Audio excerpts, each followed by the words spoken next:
आप हो कक्षा 12 के विद्यार्थी, तभी तो आपने इस वीडियो पर क्लिक किया है।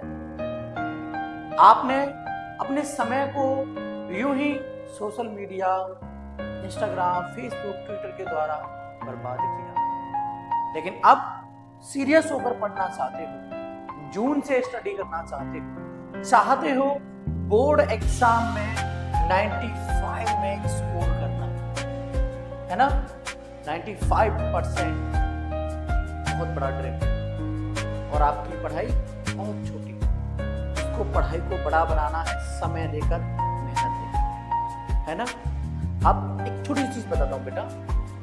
एक पौधा होता है, छोटा सा पौधा, उसमें समय से पानी, खाद दिया जाता है, तभी तो वो आगे जाकर पेड़ बनता है। उसी प्रकार आपकी शिक्षा भी एक छोटा पौधा है, जिसमें आप मेहनत और समय दोनों चीज देते हो, तब आकर ये और ज्यादा बड़ा होता है, और ज्यादा बड़ी होती चली जाती है। खैर जो भी है, स्मार्ट स्टडी क्लासेस परिवार पर आपका स्वागत है। मेरा नाम सचिन कुमार और मैं आपको स्मार्ट स्टडी क्लासेस पर हिंदी पढ़ाता हूँ। ठीक है, चलिए आगे बात करते हैं। जून से स्टडी कैसे करें या फिर हिंदी की तैयारी कैसे करें, हिंदी में कौन कौन से टॉपिक्स, कौन कौन से क्वेश्चन कितने नंबर के आते हैं, एंड आखिरकार हिंदी का पेपर कितना बड़ा या छोटा होता है, ये सब कुछ आपको पता चलेगा। प्लस उसके साथ साथ मैं आपको शुरुआत में स्टडी करने की कुछ 5 बेस्ट टिप्स बताने वाला हूँ, तो एंड तक देखना, बिल्कुल भी स्किप मत करना। ठीक है, सही तरीका क्या है आपको अपने नंबर बढ़ाने का, अपने कौशल को और आगे बढ़ाने का। चलिए सबसे पहले भैया आपको काम करना है किस पर, स्मार्ट प्लानिंग पर। स्मार्ट प्लानिंग पर मतलब देखो, जैसे तुम फिजिक्स के लिए, केमिस्ट्री के लिए, मैथ के लिए, बायोलॉजी के लिए समय देते हो, वैसे ही बेटा आराम से बैठकर हिंदी के लिए भी समय दो। एक टाइम टेबल बनाओ, उसे कहते हैं स्मार्ट प्लानिंग। दूसरा, एनसीईआरटी और प्रैक्टिस पर फोकस करें। बिल्कुल सही, देखो एनसीईआरटी बुक्स के द्वारा अब आपको पढ़ाया जाता है, प्लस जो इंपॉर्टेंट टॉपिक्स हैं, ठीक है, जो जैसे कि प्रैक्टिस सेट वगैरह में आपको इंपॉर्टेंट टॉपिक्स सीखने को मिलते हैं, उन पर ज्यादा ध्यान दो। ठीक है, तभी आप धीरे धीरे अभी से इन चीजों को कवर करोगे तो लास्ट टाइम तक आपको ये चीजें बेहतर तरीके से तैयार हो जाएगी। तीसरा पॉइंट, रिवीजन, जिसे रिकॉलिंग पावर भी कहते हैं। आज आपके हिंदी वाले सर ने जो भी पढ़ाया, आप वादा करो कि सुबह शाम को आपके हिंदी वाले सर ने पढ़ाया है, तो आप सुबह उठते ही आप उस टॉपिक को, उस क्वेश्चन को दोबारा से पढ़ोगे, तभी आप बेहतर तैयारी कर पाओगे। ठीक है। Fourth point, writing practice. ठीक है, हिंदी में आपकी लिखावट बहुत इंपॉर्टेंट होती है। एक बार को मैथ में, केमिस्ट्री में और आपका फिजिक्स में इतना राइटिंग इंपॉर्टेंस नहीं देता, वहां पर आपकी कैलकुलेशन, आपका सवाल के जवाब देने का तरीका, ये इंपॉर्टेंट होता है। लेकिन इंग्लिश और हिंदी ये दो सब्जेक्ट ऐसे हैं, यहाँ पर आपकी राइटिंग बहुत जरूरी होती है। तो डेली बेसिस पर, अभी आपके पास समय है अच्छा खासा, तो डेली बेसिस पर थोड़ा ना, आप जब तक कहते हैं ना कि नियमित सुबह उठे, आराम से व्यायाम वगैरह किया, फिर स्टडी किया, खाना पीना खाया, फिर अच्छे से स्टडी किया। ठीक है, फालतू चीजों को आपने हाथ नहीं लगाया। अब बहुत से बच्चे देखते हैं क्लास 12 में अगर सिगरेट वगैरह, गुटखा वगैरह, तंबाकू वगैरह या फिर ड्रिंक वगैरह, बियर वगैरह का सेवन करने लगते हैं। गलत है बेटा, इन चीजों से बचो। ठीक है, हमेशा पॉजिटिव थिंकिंग रखो, अच्छा सोचो, आपके लिए आगे भी भविष्य में अच्छा हो। ठीक है, तो ये थे 5 बेस्ट स्टडी टिप्स, इनको फॉलो करो और आगे जाकर आप अपने आप को बेहतरीन बना सकते हो। उसके साथ एक प्यारा सा थॉट भी है कि समय की कीमत को जो पहचानता है, सही रास्ते को वही जानता है। उठो कलम थामो, ना देर लगाओ, हर विषय को ध्यान से समझो और दोहराओ। एक खास आपके लिए रखा था। ठीक है, हर विषय को समय दो, हर विषय को समझो, हर विषय को पढ़ो, और जब तक आप किसी भी चीज को समय नहीं दोगे, आप कुछ भी नहीं कर पाओगे। ठीक है, आपका बेटा जून चल रहा है और आप चाहते हो जून से हिंदी की तैयारी करना, तो जून, जुलाई, अगस्त, सितंबर, अक्टूबर, नवंबर, दिसंबर और ये हुआ होगा आपका फरवरी। फरवरी में आपके जो है बेटा एग्जाम्स रहते हैं, पेपर्स रहते हैं, ठीक है। जून पहला, दूसरा, तीसरा, चौथा, पांचवा, छठवां, सातवां, आठवां, नवें महीने में अब से नवें महीने में आपके बोर्ड के पेपर होंगे। अब आप देख लो आपको समय को किस चीज में बर्बाद करना है, ठीक है। आपको इस समय को अपनी स्टडी के लिए देना है, ठीक है, या फिर अपने दोस्तों के साथ इंस्टाग्राम, फेसबुक, यूट्यूब वगैरह की फालतू चीजों, ठीक है। चलिए अब आगे बढ़ते हैं हम हमारे टॉपिक की तरफ। हिंदी की पूरी तैयारी कैसे करें। देखो महत्वपूर्ण बहुविकल्पीय प्रश्न, हिंदी में ये टॉपिक पूरे 10 नंबर का आता है। कितने अंक का आता है बेटा? 10 अंक का आता है, ठीक है। बहुविकल्पीय प्रश्न जो एक नंबर के होते हैं कि हिंदी का प्रथम नाटक कौन सा है, नहुस है। हिंदी की प्रथम कहानी है इंदुमती है। हिंदी की प्रथम कहानी किसे माना जाता है, रानी केतकी की कहानी है। हिंदी का प्रथम उपन्यास है परीक्षा गुरु है। परीक्षा गुरु उपन्यास के लेखक कौन है, लाला श्रीनिवास दास है। ऐसे बहुविकल्प प्रश्न आपसे पूछे जाते हैं, वो 10 नंबर के आते हैं, ठीक है। ऐसे काव्य में पूछे जाते हैं कि पृथ्वीराज रासो के रचनाकार कौन है, चंद्र बरदाई है, ठीक है। तो काव्य और गद्य दोनों में मिलाकर आपसे 10 नंबर के बहुविकल्प प्रश्न पूछे जाते हैं। अब बात करते हैं पद्यांश गद्यांश की। दूसरे नंबर पर आपको बोर्ड एग्जाम में टॉपिक देखने को मिलेगा गद्यांश का। गद्यांश में यानी कि हिंदी गद्य में आपके कौन कौन से चैप्टर्स हैं।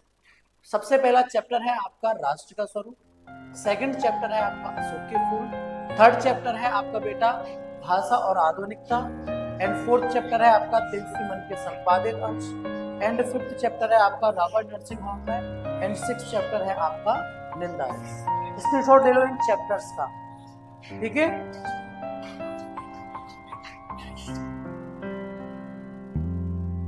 ठीक है, ये इस तरीके से टोटल 6 चैप्टर्स रहते हैं, ठीक। 10 नंबर का ये टॉपिक भी आपको बोर्ड एग्जाम में देखने को मिलेगा। ये गद्यांश का टॉपिक है, ठीक है। ये भी आपको 10 अंक का बोर्ड एग्जाम में देखने को मिलेगा, इसमें कोई बुराई नहीं है, ठीक है। चाहो तो आप इसका स्क्रीनशॉट ले सकते हो, ओके।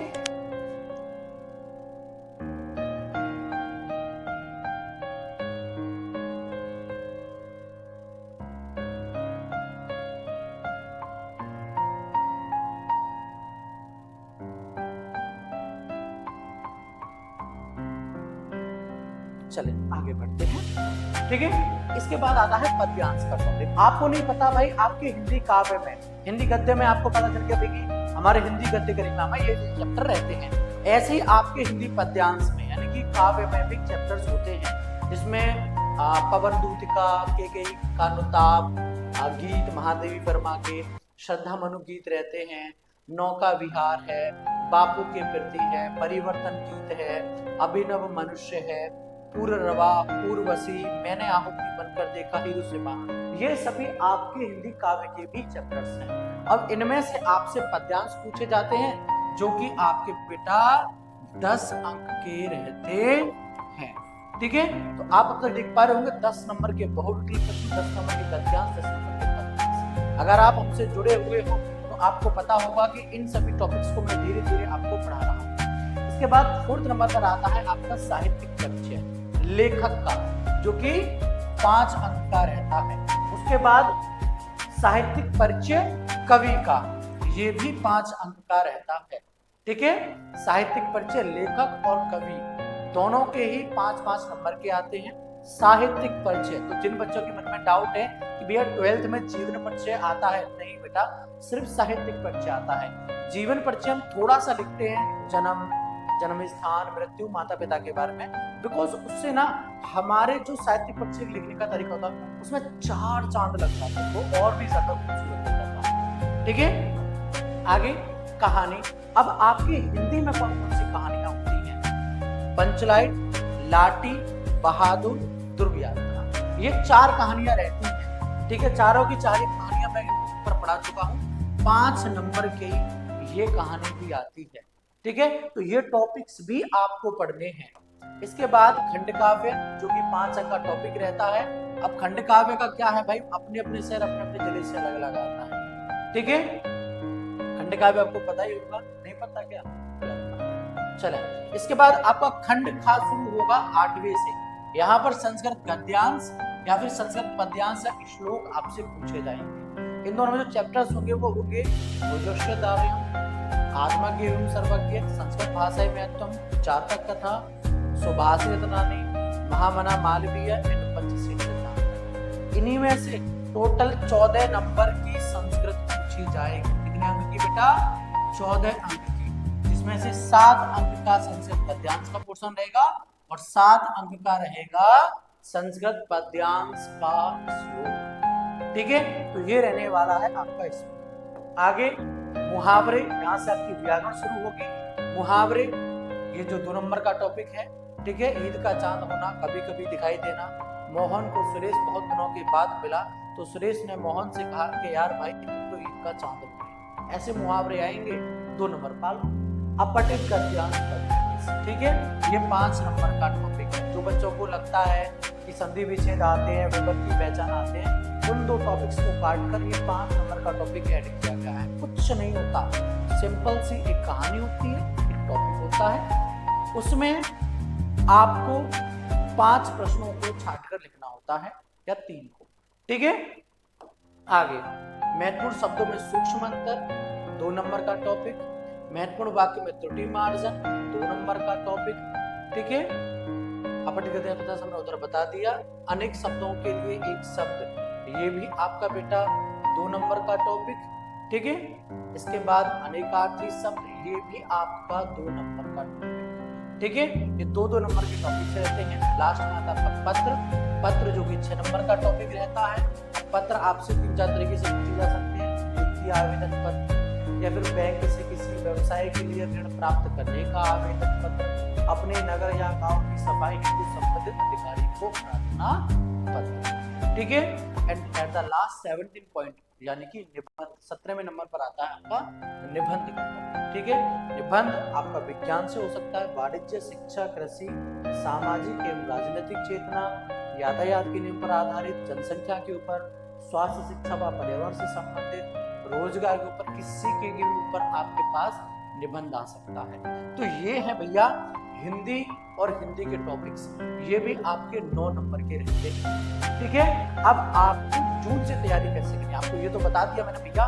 हिंदी में आपके सामने पहाड़ जैसा सिलेबस है, लेकिन अब इस पहाड़ जैसे सिलेबस को कैसे करें, क्या करें। सबसे पहली बात, जो मैंने आपको 5 पॉइंट बताए हैं उन पर आपको काम करना है। दूसरा, आपको अपने इन सभी टॉपिक्स को अपने हिसाब से 3 भागों में बांटना है, 3 भागों में, ठीक है। 3 भागों में आपको इन टॉपिक्स को बांट लेना है, ठीक है। पहले नंबर पर रखने हैं आपको सिंपल टॉपिक्स, जो हिंदी में आपको सिंपल टॉपिक्स लग रहे हैं, ठीक है। सबसे पहले आपको हिंदी में वो रखना है। उसके बाद बीच में रख लेना हार्ड टॉपिक, ठीक है। उसके बाद लास्ट में रख लेना मिडिल टॉपिक, ठीक है। सुबह उठो, आराम से व्याकरण में सिंपल टॉपिक्स हैं। व्याकरण में सिंपल टॉपिक कौन से हैं? अनेकार्थी शब्द, मुहावरे, अपठित गद्यांश, पद्यांश, पत्र, इसके अलावा आपकी कहानी, साहित्यिक पद्य, ये आपके बेटा साधारण में आएंगे। इसके बाद हार्ड टॉपिक्स में, हार्ड में आपकी सबसे पहले बेटा इसमें आपकी इसमें संस्कृत आ जाएगी, ठीक है। उसके बाद इसमें बेटा आपका निबंध आ जाएगा, ठीक है। इसके बाद इसमें आपका जो है पद्यांश आ जाएगा, ठीक है, गद्यांश आ जाएगा। ये टॉपिक्स बेटा आपके इसमें आ जाएंगे। अब मिडिल टॉपिक ऐसे होते हैं जो कि ना ज्यादा कठिन होते हैं ना ज्यादा सरल होते हैं, उनको पढ़ते पढ़ते नींद आने लगती है या देखते नींद आ जाती है, ठीक है। तो वो टॉपिक्स हैं आपके बहुविकल्पीय प्रश्न। उसके बाद आपके हैं वो टॉपिक्स खंड काव्य, ठीक है।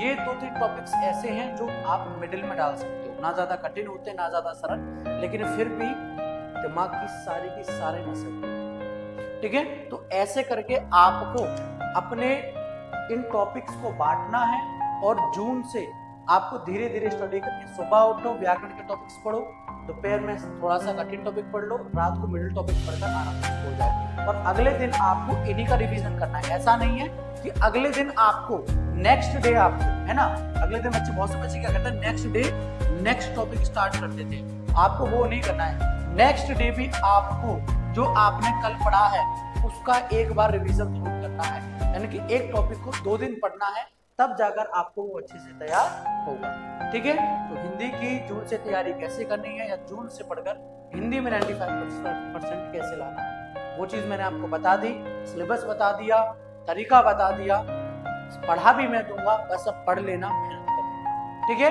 तो मेरी तरफ से आप सबके लिए इस वीडियो में इतना ही बेटा। उम्मीद करता हूँ सब कुछ अच्छे से समझ में आया होगा। टाटा, बाय बाय, जय हिंद।